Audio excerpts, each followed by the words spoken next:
Good morning, students. Now, our next topic and last topic of work power energy is collision.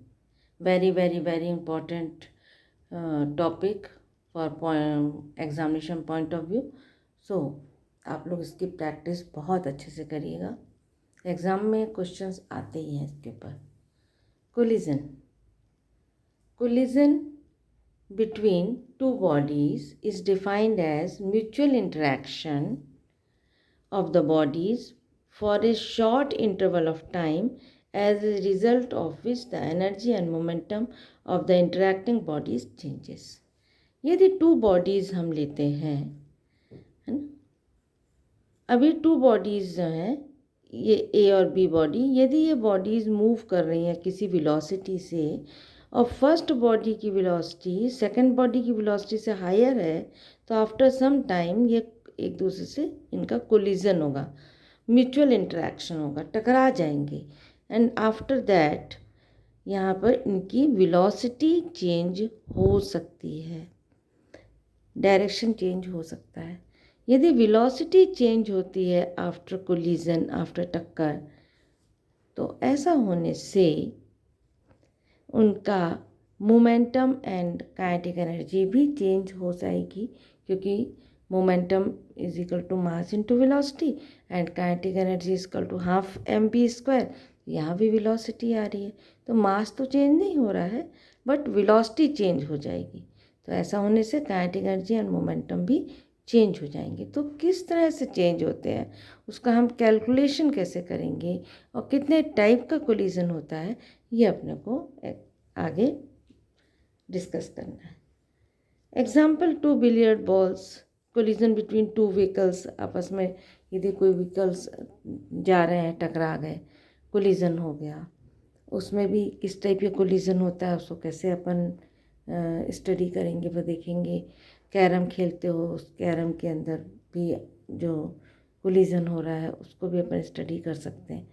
तो यहाँ पे उसी collisions का पढ़ना है. लेकिन कोलिजन में एक ख़ास बात ये है कि ज़रूरी नहीं है कि फिज़िकल इंटरेक्शन हो, मतलब कि कोलिजन में टक्कर हो ही, ये ज़रूरी नहीं है.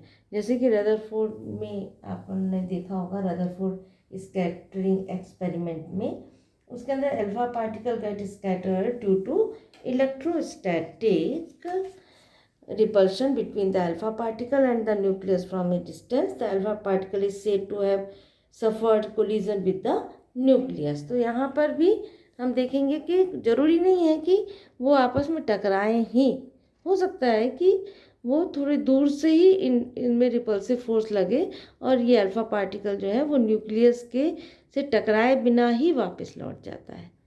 अल्फा, ये आप लोगों ने पढ़ा होगा. तो यहाँ पर भी हम इसको कोलिजन के अंदर ही मानेंगे, इसमें भी हम कैलकुलेशन कर सकते हैं. कोलिजन जो है वो 3 टाइप का होता है. First, elastic collision. Elastic collision means कि both momentum and kinetic energy of system conserved. ये इलास्टिक कोलिजन होगा तो इसके अंदर before collision and after collision total momentum will be remain constant. यदि हम दोनों बॉडी का मोमेंटम कोलिजन के पहले कैलकुलेट करें एंड कोलिजन के आफ्टर कोलिजन यदि हम कैलकुलेट करें, तो total momentum will be conserved, मतलब remain constant. Similarly kinetic energy भी यदि हम पहले कैलकुलेट करते हैं टोटल बॉडीज़ का before collision and after collision, both are same. तो हम कहेंगे कि both momentum and kinetic energy of the system conserved. Example है collision between two glass balls, collision between subatomic particles. जो atoms के particles हैं वो भी एक मूव करते रहते हैं, तो वो उनकी भी कोलिजन इलास्टिक कोलिजन मानी जाएगी. यदि किसी गैस कहीं किसी वेसल में भरी हुई है और उसके अंदर बहुत सारे मॉलिक्यूल्स हैं, एटम्स हैं, और ये एटम्स मूव करते रहते हैं एट रैंडम, तो इनका जो कोलिजन होगा आपस में वो इलास्टिक कोलिजन के अंदर ही आएगा. वन डायमेंशन, अब इसमें भी टू इलास्टिक कोलिजन को हम टू पार्ट में कन्वर्ट कर सकते हैं।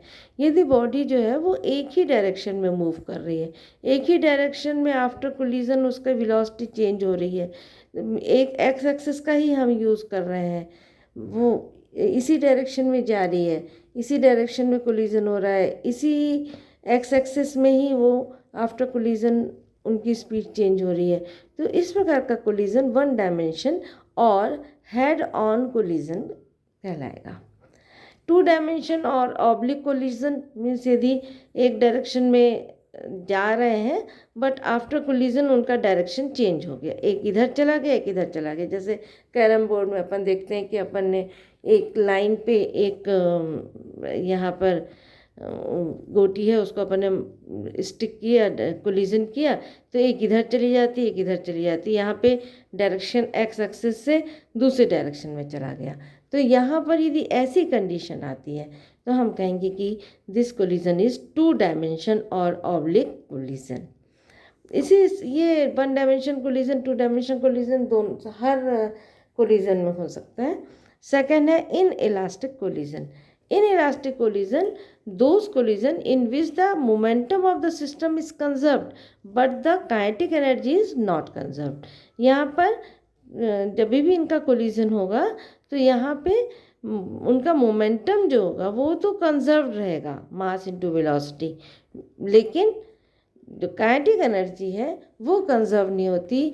Means before collision kinetic energy, after collision kinetic energy में अंतर होता है। तो क्या अंतर होता है? काइनेटिक एनर्जी का लॉस हो जाता है और ये लॉस किसी अनदर वे में जाता है, जैसे हीट के फॉर्म में, साउंड के फॉर्म में।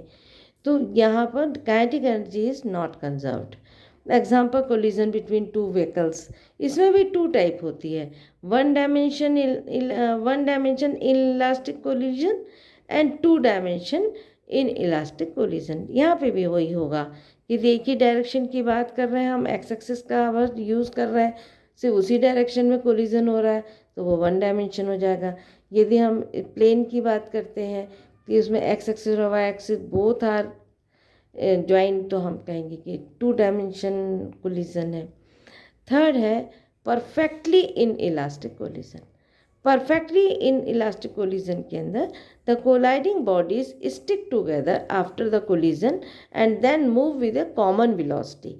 जैसे एक बॉडी है, यदि टू बॉडीज़ हैं, अब ये बॉडी ये यू वेलोसिटी से जा रही है, u1 वेलोसिटी से, और ये जो है ये रेस्ट पोजीशन पे है या मूव कर रही है। जब इसको कोलिजन होता है तो ये दोनों के दोनों आपस में स्टिक हो जाते हैं और स्टिक होने के कारण दोनों एक ही स्पीड से आगे बढ़ जाते हैं, कॉमन स्पीड से।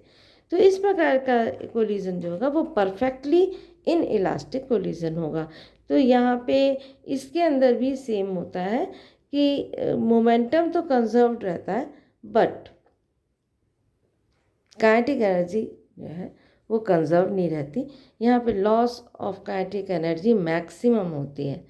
जैसे example mud thrown on the wall, यदि हमने एक वॉल के ऊपर एक मड लेके उसको थ्रो कर दिया तो क्या होगा, ये मड जाके इस बॉल चिपक जाएगा, स्टिक हो जाएगा। तो इस तरह का जो कोलिजन है वो परफेक्टली इन इलास्टिक कोलिजन होगा।